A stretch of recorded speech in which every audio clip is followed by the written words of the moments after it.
Las obras de Jonathan Edwards. Capítulo 3. Primeras obras religiosas, misceláneos. Notas sobre las escrituras e inicios de sus predicaciones y resoluciones. Una concienzuda estimación del deber se manifestó grandemente en los primeros años, así como en los últimos años de Jonathan Edwards. Desde niño el espíritu de amor y obediencia lo guió uniformemente. Como un pupilo, él descubrió cada disposición honorable hacia él, alentando a aquellos que anhelantemente velaban sobre sus progresos, y lo cual fue considerado como el más ardiente de sus poco comunes logros. El niño, el joven, el hombre, todos manifestaban a simple vista la misma superioridad mental en diferentes grados de avance, pero aún indicativas de las mismas excelencias generales. Mientras estuvo en el colegio, él prestaba la más asidua y cuidadosa atención a sus deberes asignados y particularmente al estudio de la filosofía física. Aún así, encontraba tiempo para la búsqueda de un carácter más elevado y espiritual. Toda su educación desde su infancia y los consejos de sus padres, así como sus propios sentimientos, lo impulsaron a estas búsquedas. Leer la Biblia diariamente y leerla juntamente con otros libros religiosos, diligente y alternativamente en el Sabbat, fue asignado en sus primeros días en Nueva Inglaterra como un deber de cada niño, y la familia de su padre no fue descuidada en la educación de la mente y las maneras, y no había perdido nada de la disciplina y conciencia que caracterizaba a los peregrinos. Los libros que él encontró en la casa de sus padres, la conversación de ministros que visitaban frecuentemente la casa, las costumbres de esos tiempos, así como la más cercana influencia de la instrucción y ejemplo paternales, naturalmente impulsaría una mente como la de él a la contemplación e investigación temprana de muchas de las verdades y principios de la teología. Él había sido testigo en la congregación de sus padres, antes de su admisión al colegio, de varios intensos avivamientos de la religión, y en dos de ellos las impresiones causadas en su propia mente fueron inusualmente profundas y solemnes. El nombre familiarmente dado por la gente sencilla de Nueva Inglaterra a estos eventos era una reflexión religiosa y una reflexión general a la religión, esto indica su naturaleza. Y para aquellos personalmente familiarizados con ellos no necesitaban ser informados que durante su progreso, las grandes verdades de la religión, como se enseña en las Escrituras y explicadas en los escritos de teólogos, se convertirían en los objetos de profundo interés general y de consolidación de estudios prácticos. O que el conocimiento adquirido por toda esa gente en tales momentos, en un periodo de tiempo comparativamente pequeño, frecuentemente sobrepasaba a lo aprendido durante muchos años antes. Con todas estas cosas a la vista, no es sorprendente que él se dedicara devota y tempranamente a esas dos clases de lectura con gran diligencia y éxito. Dos de sus primeras resoluciones, relativas a este tema, en las cuales él se propone lo siguiente. Debo estudiar las Escrituras tan quieta, constante y frecuentemente de tal manera que pueda encontrar y simplemente percibir en mí el crecimiento en el conocimiento de las mismas. Él nunca perdió de vista esta resolución. El 8 de junio de 1723, él también se propuso que cada vez que se encontrara en una situación de indiferencia e insensibilidad, leería sus propias observaciones y reflexiones de naturaleza religiosa, para animarlo en su deber. Estas observaciones y reflexiones fueron muy numerosas. El primer manuscrito de sus, entre comillas, misceláneos, está en un libro y consiste de 44 hojas de papel plegado, escritas separadamente y pegadas juntas. Cuando comenzó el trabajo no tenía idea del tamaño al que crecería, ni tampoco se había formado un plan final de cómo arreglarlo. Él comenzó su primer artículo, de la santidad, y habiéndolo terminado y dibujado una línea de separación a través de la página, comenzó el segundo, el de la intercesión y cumplimiento de Cristo. Lo mismo hace con el tercero y el cuarto. El quinto lo escribe sin línea de separación, en grandes letras, el título. Felicidad espiritual. Después de eso el tema de cada nuevo artículo es impreso, o escrito, en letras grandes. Su primer artículo fue escrito en la segunda página de una hoja suelta de papel, y habiendo escrito sobre la segunda, tercera y cuarta páginas, él regresó a la primera. Comenzó a numerar sus artículos por medio de las letras del alfabeto A, B y C. Habiéndolo utilizado completamente, empezó con un doble alfabeto.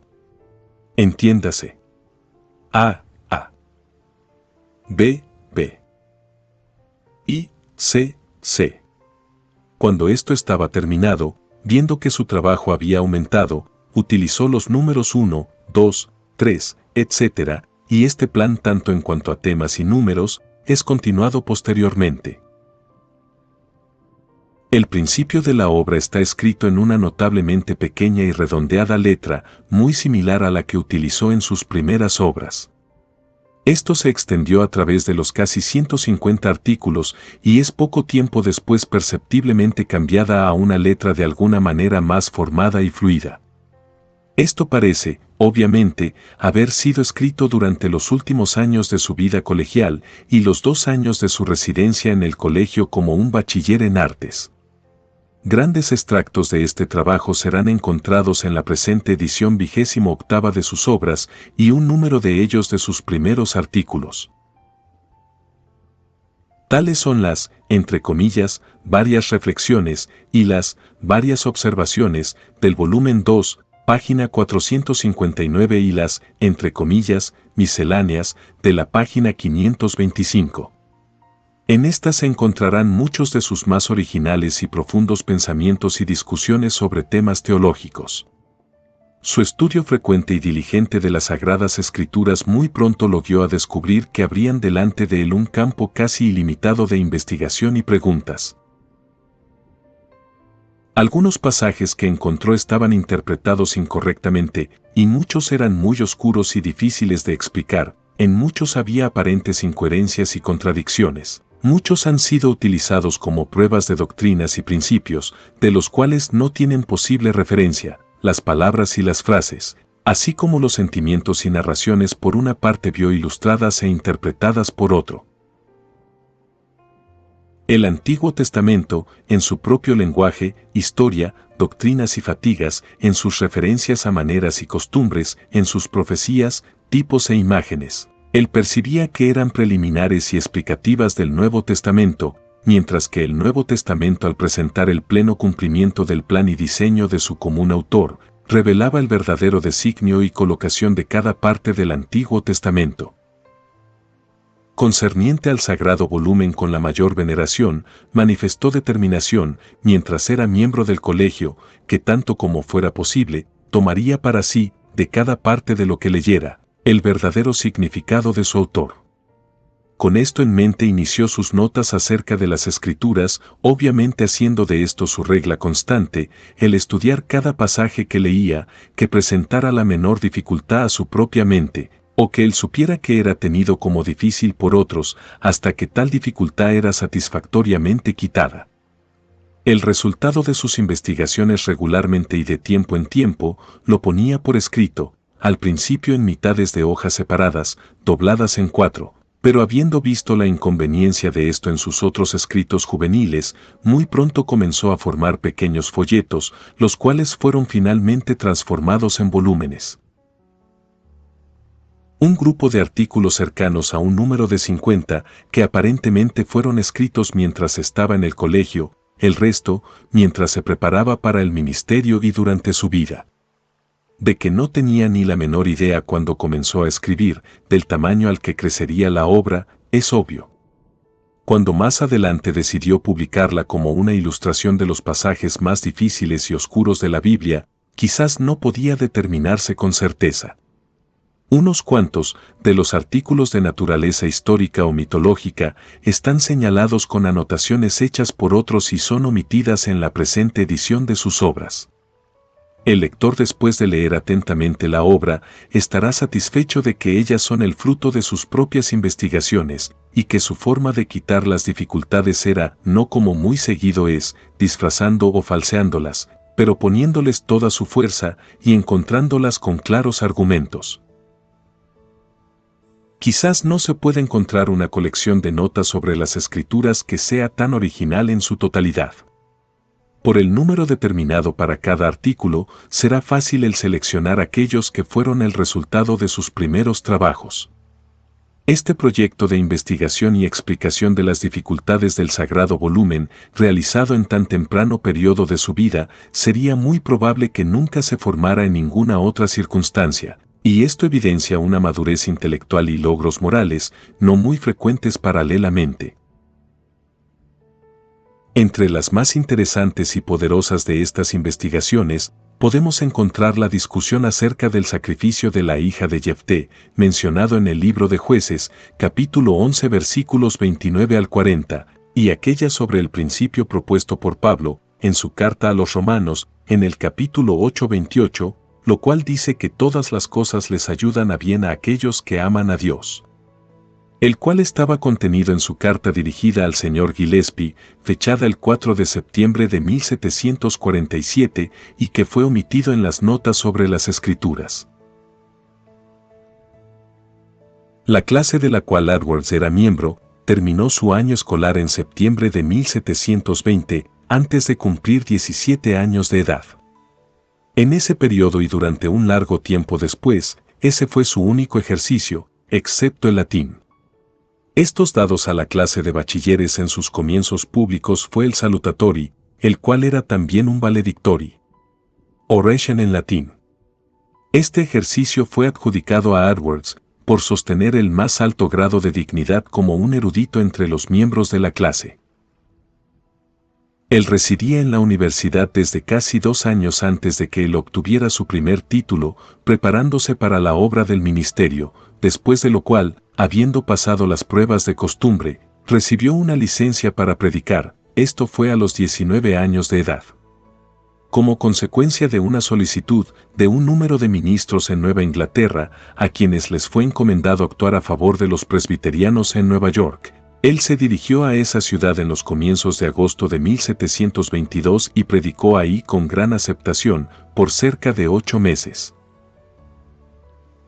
Mientras estaba allí encontró la más feliz estancia en la casa de la señora Smith, quien, así como su hijo el señor John Smith, él consideraba como personas de una piedad y pureza de vida poco común, y con quienes tuvo una íntima y cristiana amistad. También ahí encontró un número considerable de personas, entre los miembros de esa iglesia, manifestando el mismo carácter, con quienes él disfrutaba en alto grado, todos los placeres y ventajas de una relación cristiana. Su apego personal hacia ellos se fortaleció, y el interés de ellos en él, como un hombre y un predicador, fue tal que ellos calurosamente le pidieron que permaneciera con ellos de por vida. El declinar su cándida invitación fue muy penoso para sus sentimientos, pero por causa de la pequeñez de esa congregación y algunas dificultades peculiares que atender, él no pensó que era una perspectiva racional de ser utilizado y consolado. Después de la más dolorosa despedida de estos amables amigos, de quienes bajo su hospitalario techo había vivido por tan feliz y largo tiempo, dejó la ciudad por barco, el viernes 26 de abril y llegó a la casa de su padre el miércoles 1 de mayo. Allí pasó el verano en profundo estudio, durante el cual él fue nuevamente ansiosamente solicitado por la congregación de Nueva York para que regresara a esa ciudad y se estableciera en medio de ellos. Pero sus primeros puntos de vista no fueron alterados, y por lo tanto, aunque fuertemente inclinado por sus propios sentimientos para satisfacerlos, no pudo conceder sus deseos. Probablemente en ninguna parte de su vida tuvo la tan grande ventaja para la contemplación y gozo espiritual que en el periodo primeramente mencionado. Él fue a Nueva York en un delicioso estado mental. Encontró ahí un pequeño rebaño de Cristo, constreñido por un sentido de la debilidad de ellos de, entre comillas, habitar juntos en unidad y para experimentar en una forma práctica la dependencia de Dios de ellos. Estaba con una familia cuya influencia diaria le sirvió únicamente para refrescar y santificar. Él pudo tener mucho tiempo para cómodamente dedicarse a la lectura de libros religiosos, meditaciones y oración. En estas circunstancias la presencia del Consolador es manifiesto que había sido una realidad diariamente, la evidencia de lo que él encontró en esa pureza de corazón la cual capacita a quien la posee para ver a Dios, en la paz que sobrepasa todo entendimiento y el gozo con el cual un extraño no puede interferir. Durante su preparación para el ministerio, su estadía en Nueva York y su siguiente estancia en la casa de su padre, él elaboró una serie de resoluciones, tantas como 70, con la intención obviamente de que fueran solo para él, para ordenar su propio corazón y vida, pero adecuadas también, por su simplicidad cristiana y entendimiento espiritual, para ser eminentemente por otros. De estas, las primeras 34 fueron escritas antes del 18 de diciembre de 1722, en el tiempo en que su diario, como ahora existe, apenas comenzaba. El tiempo y la ocasión exacta de la elaboración de mucho de lo restante se encontrará en aquella muy interesante narración, en la cual también hay muchas reglas y resoluciones, destinadas para la regulación de sus propios afectos o quizá para una excelencia igual. Deberá ser recordado que todas ellas fueron escritas antes de que él tuviera 20 años de edad, ya que era totalmente contrario a toda declaración y ostentación, y ya que estas resoluciones por sí mismas habían sido simplemente escritas para sus ojos únicamente, excepto para el ojo que es omnisciente. Ellas pudieran ser justamente consideradas como las bases de su conducta y carácter, el plan por medio del cual él gobernaba las secretas y públicas acciones de su vida. Como tales ellas interesarán profundamente al lector, no solamente que ellas descubren la parte más íntima de su autor, sino que también muestran, de una manera de lo más impactante y convincente para la conciencia, lo que es el verdadero fundamento de la grande y distinguida excelencia.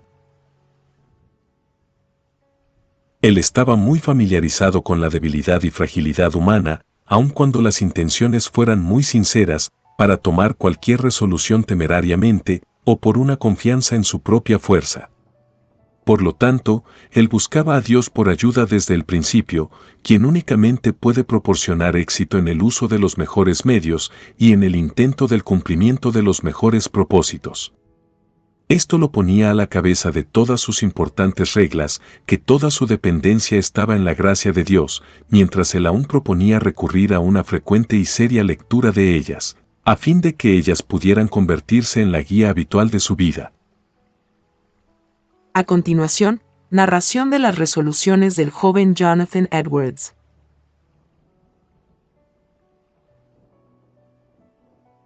Estando apercibido de que soy incapaz de hacer ninguna cosa sin la ayuda de Dios, yo humildemente le ruego que por su gracia, me capacite para mantener estas resoluciones, tanto como sean agradables para su voluntad, por Cristo.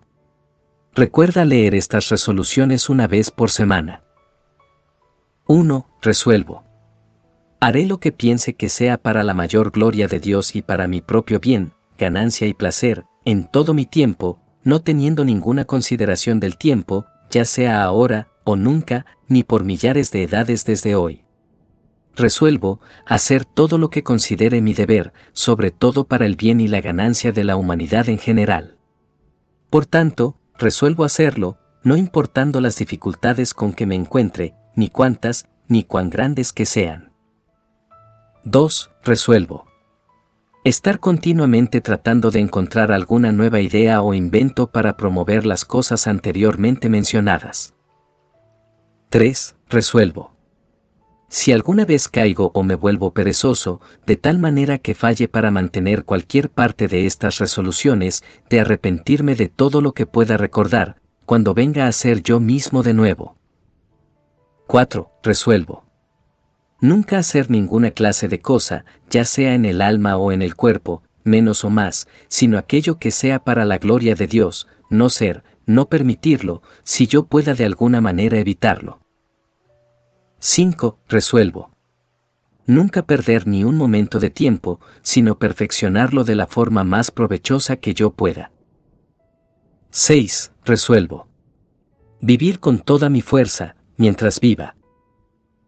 7. Resuelvo nunca hacer nada que yo tenga miedo de hacer aun si fuera la última hora de mi vida.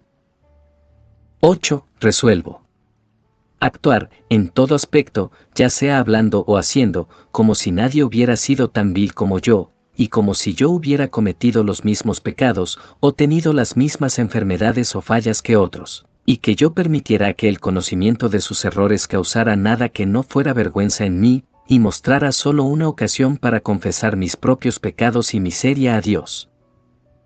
9. Resuelvo meditar mucho, en toda ocasión, de mi muerte, y estar atento a todas las circunstancias comunes a la muerte.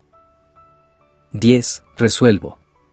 Cuando sienta dolor, pensar en los dolores del martirio y del infierno. 11. Resuelvo.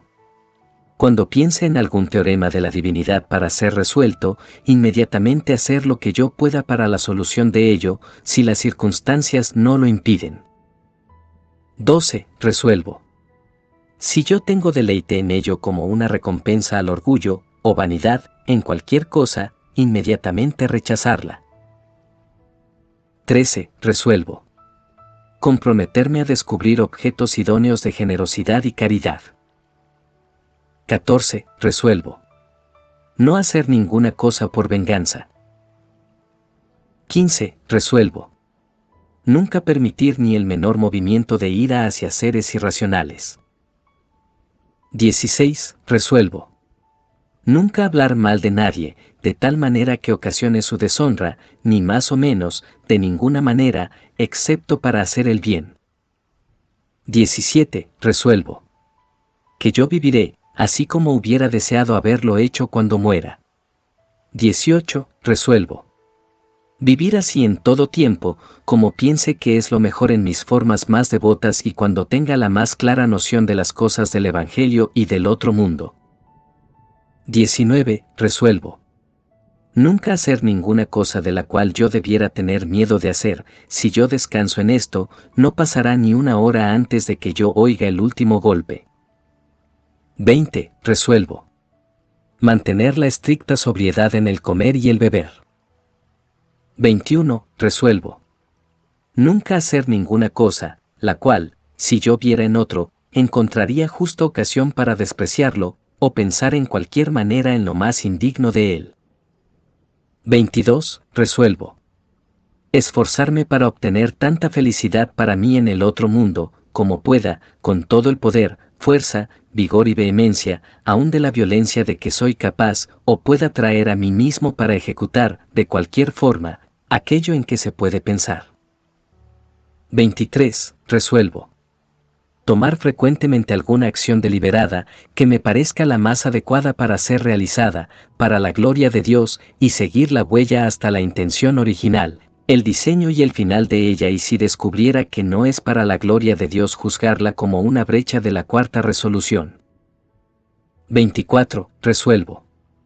Siempre que yo haga cualquier acción sobresaliente y maligna, seguiré su rastro hasta que llegue a la causa que la originó, y entonces me esforzaré cuidadosamente en no volver a hacerla, y a pelear y a orar con toda mi fuerza en contra de la causa. 25. Resuelvo. Examinar cuidadosa y constantemente qué es esa cosa en mí que ocasiona en la mínima forma el dudar del amor de Dios, y así dirigir todas mis fuerzas en contra de ella. 26. Resuelvo. Echar fuera aquellas cosas que yo encuentre que contristen mi certeza.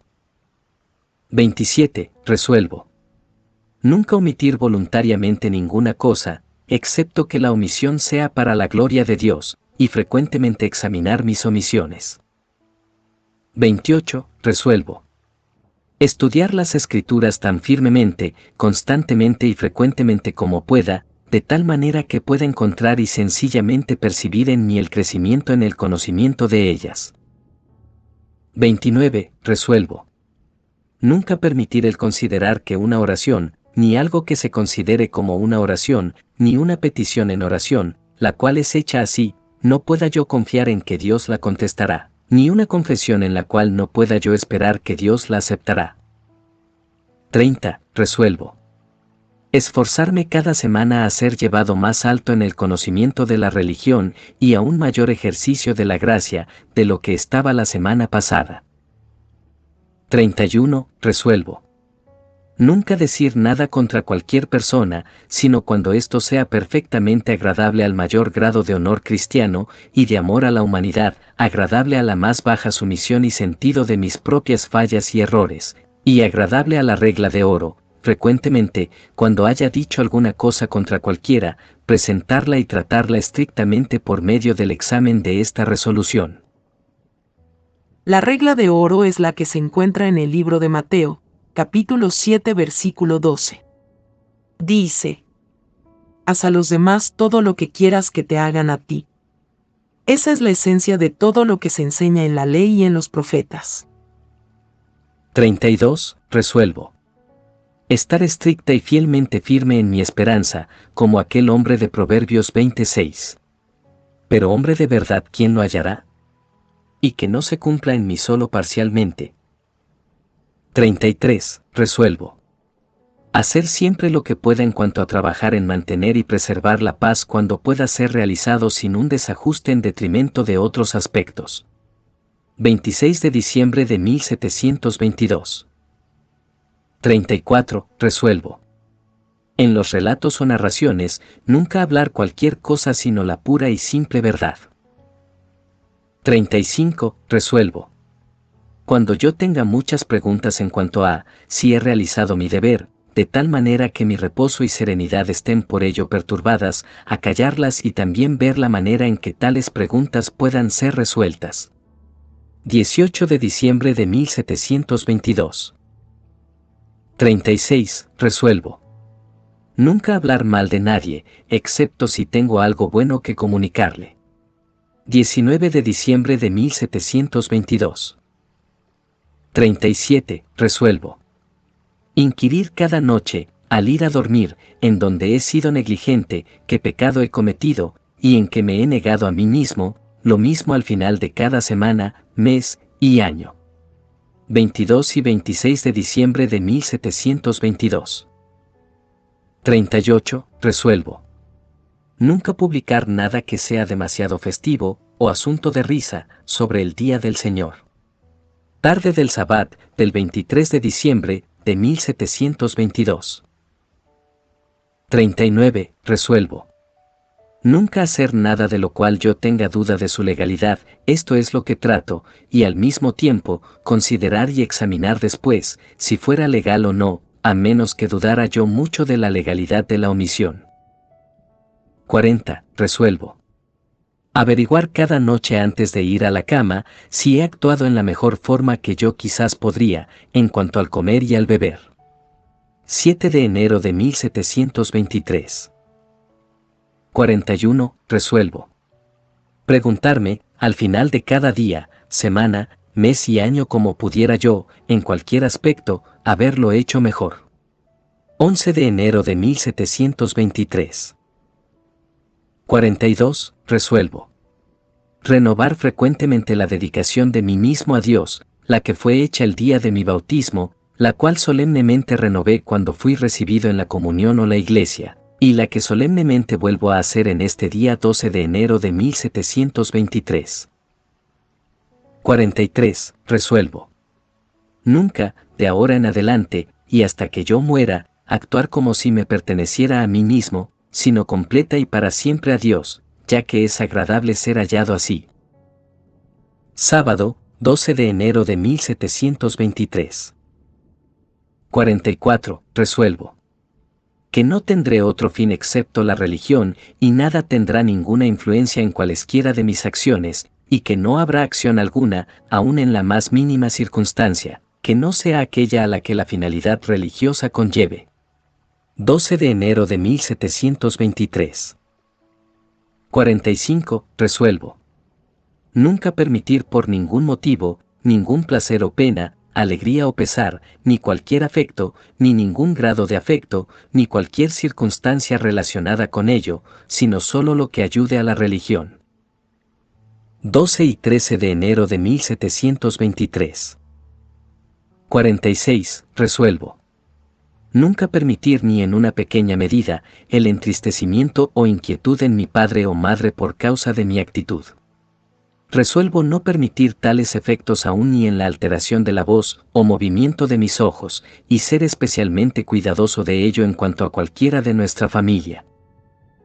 47. Resuelvo esforzarme hasta lo máximo para negar todo aquello que no sea sumamente agradable para un bien universal, dulce y benevolente, quieto, pacífico, satisfecho y tranquilo, compasivo y generoso, humilde y manso, sumiso y servicial, diligente y laborioso, caritativo y aún paciente, moderado, perdonador y sincero, con templanza, y hacer en todo tiempo aquello a lo que el carácter me guíe, y a examinar estrictamente, al final de cada semana, si lo he hecho así.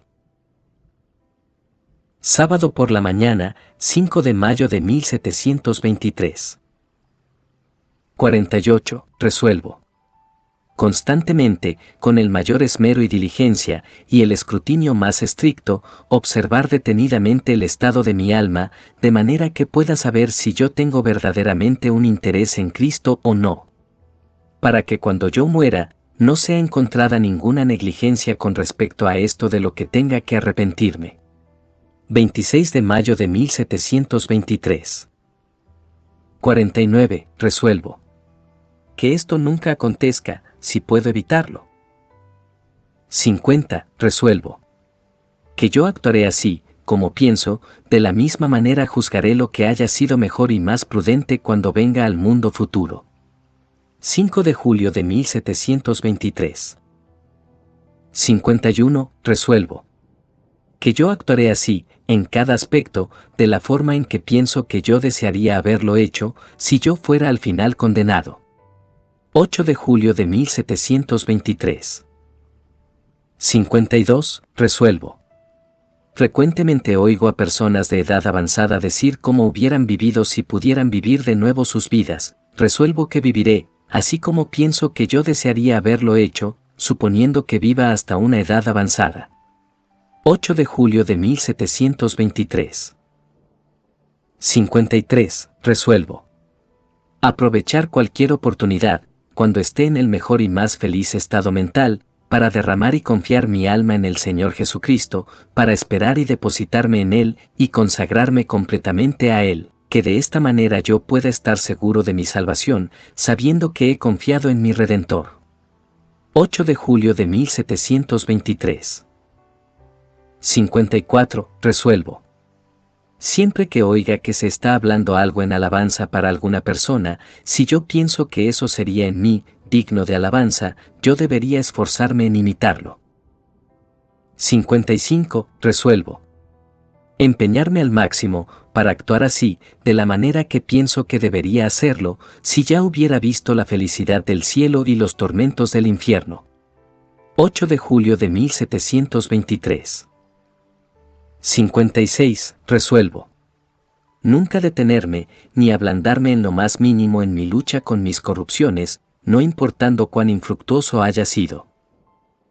57. Resuelvo. Cuando tema las desgracias y adversidades, deberé examinar si he realizado mi deber, y determinado el hacerlo y dejar que el evento sea solamente como la providencia lo ordene. Yo, tanto como me sea posible, no me preocuparé por nada, sino por mi deber y mi pecado. 9 de junio y 13 de julio de 1723. 58. Resuelvo no solo refrenarme en la conversación, de un aire de desaprobación, enojo e ira, sino manifestar un aire de amor, alegría y benignidad. 27 de mayo y 13 de julio de 1723. 59. Resuelvo. Cuando estoy más consciente de las provocaciones de la naturaleza enfermiza y de la ira, que luche con más fuerza para sentir y actuar con bondad naturalmente, sí, en tales momentos, manifestar benevolencia, aunque yo pienso que en otros aspectos sería desventajoso, y así como el mundo en otras ocasiones, sería imprudente. 12 de mayo y 11 y 13 de julio. 60. Resuelvo. Siempre, y cuando mis sentimientos comiencen a aparecer fuera de orden, cuando esté consciente de la menor inquietud dentro de mí, o la más mínima irregularidad, yo entonces me someteré a mí mismo al más estricto examen. 4 y 13 de julio de 1723. 61. Resuelvo. Que no daré ocasión a que la negligencia que yo encuentro en mí afloje y haga a mi mente dejar de anhelar el estar completamente lleno y firmemente colocado en la religión. Cualquier excusa que pueda yo buscar, que mi descuido me incline a hacer, es mejor hacerlo, etc. 21 de mayo y 13 de julio de 1723. 62. Resuelvo. Nunca hacer nada excepto mi deber, y hacerlo de acuerdo a Efesios 6, 6 a 8, hacerlo voluntaria y alegremente, como delante del Señor y no de los hombres, sabiendo que el bien que cada uno hiciere, ese recibirá del Señor. 25 de junio y 13 de julio de 1723. Efesios 6, 6 a 8 dice: No sirviendo al ojo, como los que quieren agradar a los hombres, sino como siervos de Cristo, de corazón, haciendo la voluntad de Dios, sirviendo de buena voluntad, como al Señor y no a los hombres, sabiendo que el bien que cada uno hiciere, ese recibirá del Señor, sea siervo o sea libre. 63. Resuelvo. Suponiendo que no existiera, sino únicamente un solo individuo en el mundo, que al mismo tiempo que fuera apropiado y completamente un cristiano, en todo aspecto, ya sea de una templanza correcta, teniendo al cristianismo siempre brillando con su verdadero brillo, y siendo excelente y amable desde cualquier punto de vista y carácter. Resuelvo actuar, así como lo haría, si luchara con toda mi fuerza para ser ese único ser que viva en este tiempo. 14 de enero y 13 de julio de 1723. 64. Resuelvo. Cuando sienta estos gemidos que no deben ser proferidos, de los cuales habla el apóstol, y aquellos suspiros del alma tan desapacibles de los que hace mención el salmista en el Salmo 119:20, yo me alentaré con toda mi fuerza, y no me cansaré de empeñarme encarecidamente en expresar mis deseos, ni en la repetición de tales anhelos. 23 de julio y 10 de agosto de 1723. Romanos 8:26 dice: Y de igual manera el Espíritu nos ayuda en nuestra debilidad, pues que hemos de pedir como conviene, no lo sabemos, pero el Espíritu mismo intercede por nosotros con gemidos indecibles. Salmos 119:20 dice: Quebrantada está mi alma de desear tus juicios en todo tiempo. 65. Resuelvo. Ejercitarme mucho en esto, toda mi vida, con la mayor apertura de que soy capaz, el declarar mis caminos a Dios y mantener mi alma abierta para Él, todos mis pecados, tentaciones, dificultades, penas, temores, esperanzas, deseos, todas las cosas, y todas las circunstancias, de conformidad con el sermón sobre el Salmo 119 del Dr. Mantón. 26 de julio y 10 de agosto de 1723. 66. Resuelvo. Siempre me esforzaré en mantener un aspecto benigno, una forma de actuar y hablar, en todos los lugares, y en todas las compañías, excepto si sucediera que los deberes requieran que sea de otra manera. 67. Resuelvo.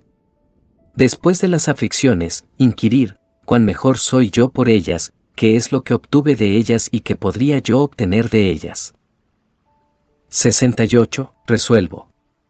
Confesarme francamente a mí mismo, todo lo que encuentro en mi ser, ya sea enfermedad o pecado, y si ello fuera algo concerniente a la religión, también confesarle todo el asunto a Dios e implorarle que necesito su ayuda. 23 de julio y 10 de agosto de 1723. 69. Resuelvo. Siempre hacer aquello que hubiera querido haberlo hecho cuando he visto a otros hacerlo. 11 de agosto de 1723. 70. Resuelvo. Siempre dejar que haya algo de benevolencia en todo lo que hable. 17 de agosto de 1723. Tales fueron las excelentes resoluciones tomadas por Jonathan Edwards en un periodo temprano de su vida, y las cuales en los años subsiguientes fueron recordadas por él, no anotaciones sin importancia, sino conteniendo los grandes principios de la vida espiritual. Un profundo y extenso conocimiento del corazón se manifiesta en estas resoluciones, una convicción de sus defectos, una viva aprensión de sus peligros y una intensa preocupación de que todas sus inclinaciones fueran hacia Dios y hacia todas aquellas cosas requeridas por su santa voluntad. Hay una notable ternura en cada cosa que ha sido manifestada. El hombre que pudo escribir así, no fue uno que fácilmente pudiera hablar con ligereza del pecado, o alguien que anduviera por cualquiera de sus caminos sin el inmediato reproche de una conciencia ofendida. Este santo hombre temblaba aún a la vista a lo lejos del pecado, él no se acercaría voluntariamente y examinaría sus incitaciones. Acostumbrado a respirar en una atmósfera santa, la menor mancha de corrupción inmediatamente afectaba su entorno espiritual. No conocía otra felicidad excepto aquella relacionada con una conciencia libre de ofensa. Todas estas reglas eran las sugerencias de una conciencia con un carácter altamente iluminado, y ellas también indican una constante percepción de la presencia y observaciones exactas de un escudriñador de todo lo oído. El escritor vivía como viendo aquel que es invisible, él ponía al Señor siempre delante de él, esforzándose en todas las ocasiones con un ardiente interés por la gloria de Dios, la gran razón por la cual él deseaba vivir no solo en la tierra sino en el cielo, algo que comparado con aquellas otras cosas, se las hacía ver a sus ojos como poca cosa. Si esto fuera obtenido, todos sus deseos estarían satisfechos, pero si esto se perdía o imperfectamente obtenido, su alma se llenaba de angustia. Estas resoluciones daban un amplio testimonio de cuanto había el autor entrado al espíritu de 1 de Corintios 10:31, que dice: Si pues coméis o bebéis o hacéis otra cosa, hacedlo todo para la gloria de Dios. Ellas también ilustraban sus puntos de vista de la importancia de la estabilidad de carácter. No estaba satisfecho con puntos de vista exactos de la verdad o de cualquier clase de declaración superficial, aparte de una santa estabilidad de carácter. Él estudiaba, admiraba y manifestaba la influencia del Evangelio, un andar digno de la vocación con la que él había sido llamado, era el objeto más elevado al cual él ardientemente apuntaba. Él sabía bien que a los seguidores de Cristo se les requería guardar la palabra de vida, brillar como lumbreras en el mundo, enseñar con su ejemplo, así como con sus palabras, y desear honrar a Dios presentándolo a la vista de los miembros del reino espiritual y también del mundo. Un ejemplo el cual puede declarar la realidad y belleza de la religión. Esto es además manifestado por estas resoluciones, que su mente estaba sumamente ansiosa por alcanzar diariamente progresos en todas las ramas de la santidad. Había en él un principio espiritual activo, que causaba que él se impulsara hacia adelante no importando cuáles pudieran ser los obstáculos en su camino. Él no podría estar satisfecho mientras que un pecado permaneciera en él, mientras una gracia fuera imperfecta o un solo compromiso, en el cual estuviera ocupado imperfectamente. Anhelaba la santa perfección del mundo celestial y anticipaba con gozo el día en que él se despertaría con la semejanza divina. Esto no podía ser un asunto de sorpresa, que con estos sentimientos y emociones él alcanzara una exaltación de carácter raramente igualado y quizás nunca sobrepasado. Las resoluciones que han sido la causa de estas reflexiones son probablemente para personas de toda edad, pero especialmente para los jóvenes, el mejor compendio no inspirado del deber cristiano. La mejor guía para alcanzar altos logros en las virtudes evangélicas, la cual la mente del hombre ha sido hasta aquí capaz de formar. Ellas revelan el carácter propio del escritor y están admirablemente calculadas para mejorar el carácter de cada lector que tema pecar y se regocije en la pureza de la divina voluntad. Fin del capítulo 3.